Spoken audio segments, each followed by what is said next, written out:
In 1238, Mongol executioners submerged a living woman into a vat of oak bark extract and lime.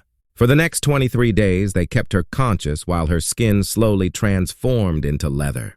But that's not even the worst part. The worst part, she was Genghis Khan's granddaughter, a decorated general. And according to 3 separate historical chronicles, she sang war songs the entire time her body was being chemically preserved. By the end of this video, you'll understand 3 things that historians have tried to bury for over 700 years. First, the exact chemical process that turned living human tissue into leather while the victim's brain remained fully aware. Second, the identity of the legendary female general who endured this fate and why her own family ordered it. And third, why the Mongols considered this punishment merciful. If you want to understand history's most brutal truths that textbooks won't touch, hit that subscribe button right now, because what you're about to hear comes directly from Persian chronicles, Mongol secret histories, and declassified Soviet forensic reports that UNESCO tried to suppress until 2003. Let's go back to 1238. But to understand why this happened, we need to talk about the warrior women the world forgot. The Mongol Empire didn't conquer 20% of Earth's entire landmass by accident. By 1240, Mongol forces controlled territory from Korea to Hungary, from Siberia to Iraq. Over 100 million people lived under Mongol rule. And here's what your history teacher never told you. 20% of Mongol military officers were women, not support staff, not nurses, combat commanders. The daughters of Khuns led cavalry charges. They besieged cities. They executed prisoners. Genghis Khan's own daughters governed conquered territories the size of modern France. This wasn't symbolic. Mongol women trained from age 4 in horseback archery, and the Persian historian Rashid al-Din wrote that they were more fearsome than the men, for they fight without the hesitation of mercy. But here's the catch that made Mongol society so terrifyingly efficient. Military defeat was dishonor worse than death itself. For male generals, execution was swift. A bowing around the neck, a quick snap, and it was over. Honorable, clean. But for female commanders, especially those born of noble blood, defeat required something different. A punishment so severe that it would echo across generations. A transformation that would turn failure into eternal warning. That punishment had a name in the Mongol language. Holek skin changing. And what you're about to hear isn't from Hollywood. It's not a legend. This comes directly from the Tarikai Jahanasheh, the Persian chronicle written by Juveni in 1260. Just 22 years after the events. It comes from the secret history of the Mongols, encoded in passages that scholars didn't translate until the 1900s, and it comes from Armenian monks who witnessed the aftermath and wrote about it in absolute horror. So let me walk you through exactly how this worked, because the chemistry alone is nightmare fuel. Human skin has 3 layers: the epidermis, the dermis, and the subcutaneous tissue.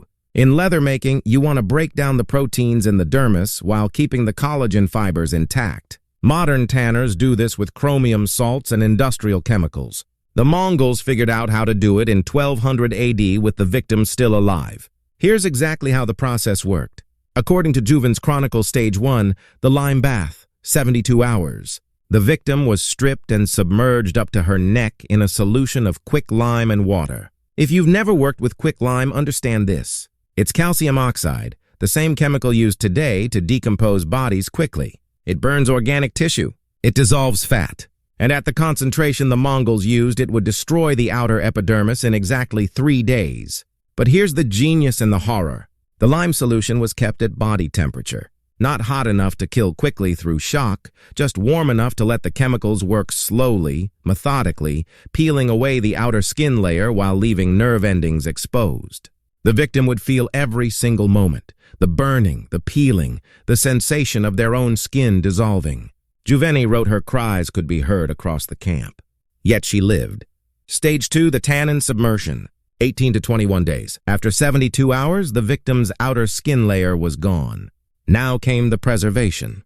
They transferred the victim into a second vat filled with extract from oak bark, pure tannin acid mixed with animal fats. This is the same process used to turn animal hide into leather. But there's something terrifying about tannin that most people don't know. Tannin acid can penetrate living tissue.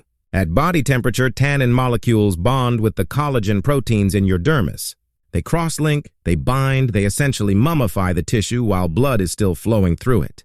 The process moves from the outside in. First, the skin on the arms and legs, then the torso. The victim would watch their own limbs turn from flesh cold to the brown-gray of cured leather over the course of days. Stage 3, the preservation paradox. Now, here's where it gets truly diabolic. The Mongols knew that their victims would die from infection or organ failure before the tanning was complete. So, according to the secret histories and coded passages, the shamans administering this punishment did something unthinkable.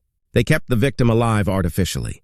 Herbal stimulants to keep the heart beating, regular water to prevent dehydration, and this is recorded in the Armenian Chronicle. They force-fed the victim a paste made from liver, which we now know is rich in vitamin K. Why vitamin K? Because it's essential for blood clotting and keeping someone from bleeding out internally. They were deliberately extending the suffering. Juveni writes that most victims survived between 19 and 26 days. The nerve endings would die gradually as the tannin penetrated deeper, which means the pain would slowly fade, but the awareness wouldn't. Imagine being conscious, watching your arms turn to leather, feeling sensation disappear inch by inch up your limbs, knowing that your own body is being transformed into an object while your mind remains trapped inside. But here's the question that haunted me when I first read these accounts. Who could possibly perform this ritual? Who had the knowledge, the precision, and the stomach to keep someone alive through weeks of chemical torture? Don't click away because the answer reveals something even darker about Mongol society. The people who performed the skin-changing ritual weren't soldiers. They weren't executioners. They were considered the most spiritually powerful members of Mongol society, and they were almost always women. In Mongol culture, female shamans called Udagin were believed to have direct communication with the eternal sky god Tangri. They performed healing rituals, blessed warriors before battle, and guided souls from life to death. They were also the ones who performed the skin-changing ritual. But here's what the chronicles make clear. The Udagin didn't see this as punishment. They saw it as transformation. According to passages in the secret history of the Mongols that scholars didn't fully translate until the 1960s, the ritual had a specific name, becoming the Eternal Guardian. Let me read you the translation directly. When a daughter of the kin fails in battle, she must not simply die and return to the earth. Her body must be preserved so that her spirit remains tethered to this world, forever guarding the army she failed. The Udagin will guide this transformation with sacred herbs and the tannin of the eternal oak. She will sing the songs of her victories as her flesh becomes armor. She will not be punished. She will be reborn as living protection. Let that sink in for a moment. This wasn't execution. It was a religious metamorphosis.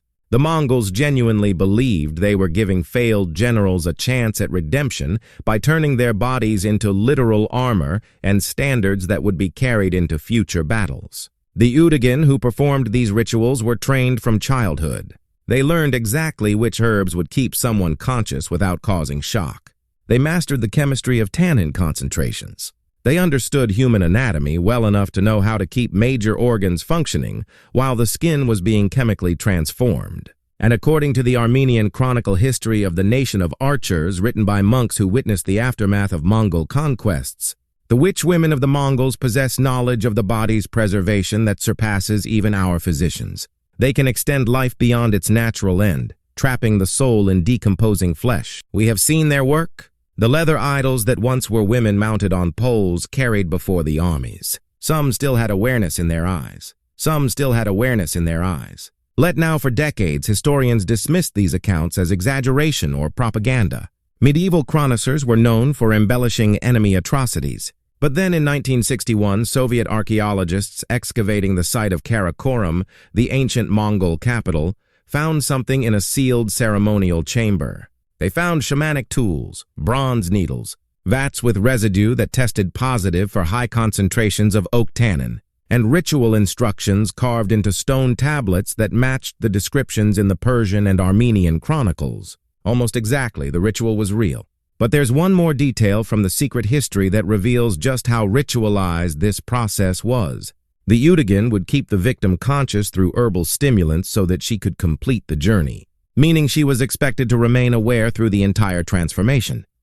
Why? Because according to Mongol belief, if the victim lost consciousness or died before the tanning was complete, her spirit would escape and the armor would be powerless. The suffering was the point. The consciousness was essential. Now, you might be asking yourself, did this actually happen? Do we have names? Do we know of anyone specific who endured this? And that's where this story gets personal, because there's one name that appears in not one, not two, but three separate historical chronicles from different cultures. A woman whose own grandfather was Genghis Khan, a decorated cavalry general who commanded 10,000 warriors, and someone whose failure was so catastrophic that even noble blood couldn't save her. Her name was Alaki, and we know exactly what happened to her. In 1238, Mongol forces pushed west into the Khaus Mountains, targeting the kingdoms of Georgia and Armenia. Leading one wing of the invasion was a Lakai, aged 31, granddaughter of Genghis Khan himself. She commanded 10,000 cavalry. She'd won battles across Central Asia. And in the mountains near modern-day Tbilisi, she walked straight into an ambush that would seal her fate. Lakai made a tactical error that any first-year military student would recognize. She divided her forces in unfamiliar terrain against a defender who knew every pass and valley. The Georgian prince Ivan M. Kargadzeli had been preparing for the Mongol invasion for months. He knew he couldn't win in open battle. So he did what defenders have done throughout history. He made the Mongols come to him. Alaki's forces entered a narrow valley expecting light resistance. Instead, they found themselves trapped between rock slides triggered from above and heavy cavalry charging from the rear. The battle lasted 6 hours. When it was over, 7,000 of Alaki's 10,000 warriors were dead. She survived. She retreated. She sent word back to Karakoram. And then she waited for judgment. Now understand something about Mongol military culture. Losing a battle wasn't automatically a death sentence. Commanders who retreated strategically, who preserved their forces, who learned from defeat, they could be forgiven. But losing 70% of your army in an avoidable ambush when you were the granddaughter of the empire's founder and held to a higher standard, there was only one possible response. The Armenian chronicle history of the nation of archers records what happened next in disturbing detail. The monks who wrote this were stationed near the Mongol camps and witnessed the aftermath. Let me read you the translation. In the summer of 1238, the Mongol general woman was brought in chains to the camp outside to fleece. She did not weep. She did not beg. When the sentence was pronounced by the Cruelty Mongol Council, she removed her armor herself and walked to the preparation tent. For 19 days, her voice carried across the valley, not screams, but songs, the war chants of her people. On the 13th day, her voice grew weaker. On the 17th, it became a whisper. On the 19th, it stopped, but the witch women kept her body preserved for 4 more days until the transformation was complete. 19 days. Imagine choosing to sing instead of scream. Imagine that level of defiance or that depth of belief that this transformation was honorable. For over 700 years, this was just another horrifying story in the chronicles. Medieval propaganda. Most historians assumed the details were too specific, too barbaric. Then came 1961. Soviet archaeologists working at the site of ancient Karakoram uncovered a ceremonial burial chamber that had been sealed since the 13th century.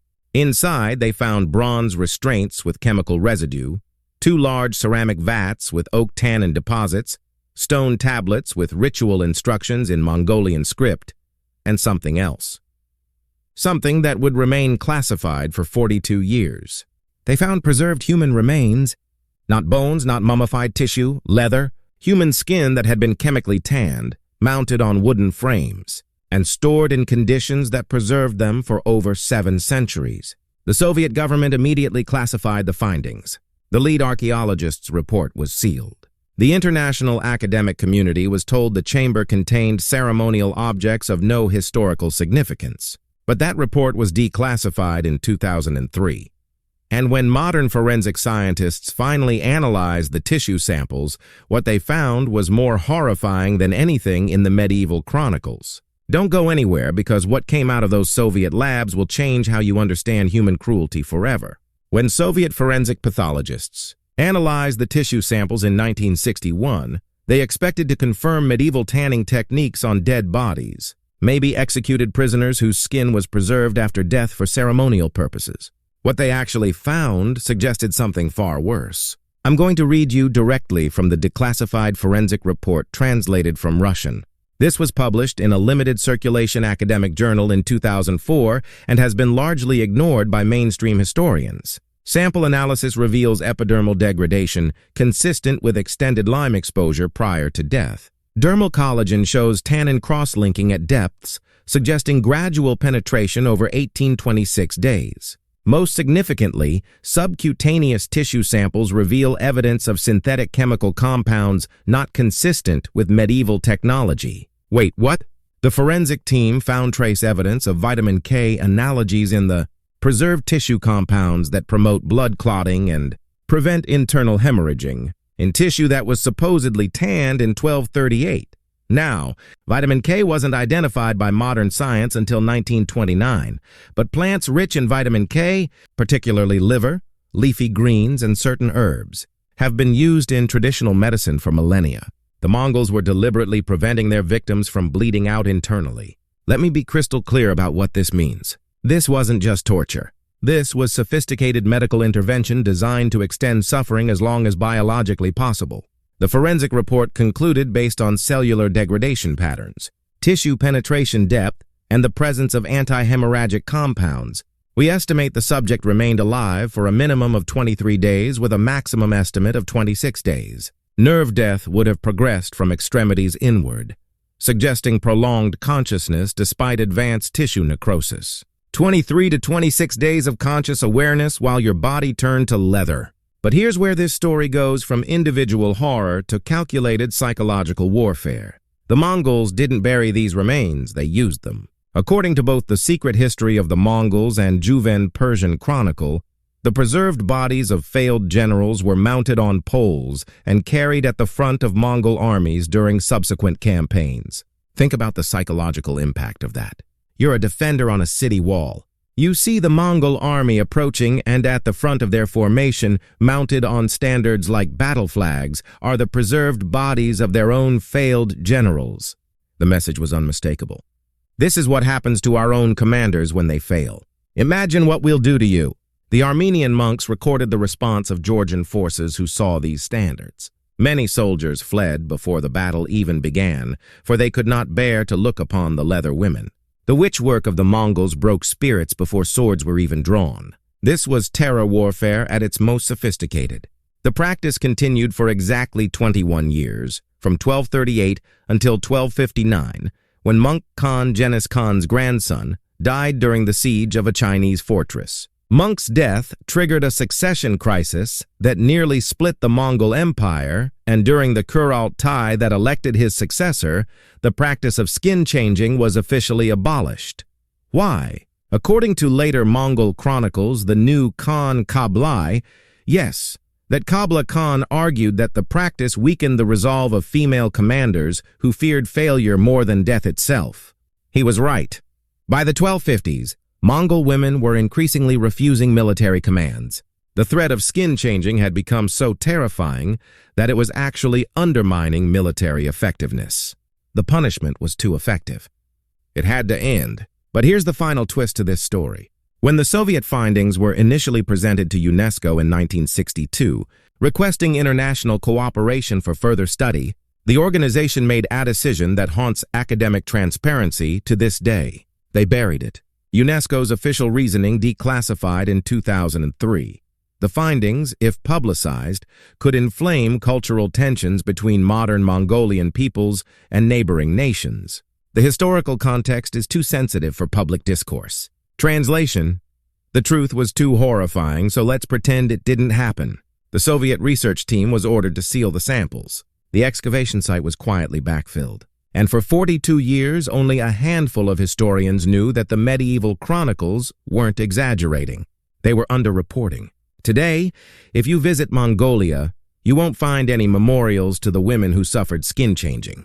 You won't see museum exhibits about a lackey or the Udagan shamans who performed these rituals. The Mongolian government, understandably, doesn't promote this aspect of their history, but the evidence exists. The forensic reports exist. The chronicles from 3 different cultures all confirm the same horrifying details. And the bones of Karakoram still hold secrets that UNESCO decided the world wasn't ready to face. So let's come back to the question I posed at the beginning. Why did the Mongols consider this punishment merciful? Because to them it genuinely was. It was a chance at redemption. Failed general could become an eternal guardian, her preserved body literally protecting the armies she once commanded. In Mongol cosmology, this was immortality. This was honor. The alternative. A quick execution by boring meant your spirit dispersed, your name forgotten, your failure permanent. Skin changing meant your name would be remembered. Your body would serve the empire even after death. You would become sacred. To us, it's unthinkable horror. To them, it was the ultimate second chance. And before we judge too harshly, consider this. We still sacrifice people to institutional honor. We just do it slower. We sacrifice people's mental health to corporate productivity. We sacrifice soldiers to political honor. We sacrifice whistleblowers to institutional reputation. We're still turning people into objects in service of larger systems. We've just sanitized the process. The Mongols were honest about it. There was no euphemism, no corporate language, no strategic restructuring, just the brutal mathematics of a meritocracy that valued results over everything, including humanity. I'm not saying their way was right. I'm saying we should at least acknowledge our own versions of it. So here's my question for you, and I genuinely want you to think about this before commenting. If you lived in that culture with those beliefs, would you choose the quick execution? Or would you choose 23 days of agony for the chance to be remembered forever, to serve your empire, even after death, to transform your failure into something sacred? Comment below and be honest with yourself about why you choose what you choose. If you made it this far, you're clearly someone who doesn't look away from history's brutal truths. Hit that subscribe button because next week I'm diving into something equally disturbing. The reason Mongol horses could run for 3 days straight without water, and the answer involves blood drinking, selective breeding, and a cardiovascular adaptation that modern science is trying to replicate for human athletes. It's exactly as wild as it sounds. Thanks for watching. Thanks for not looking away. And remember, history isn't pretty, but understanding it is the only way we stop repeating it. Thanks for watching video. See you next time.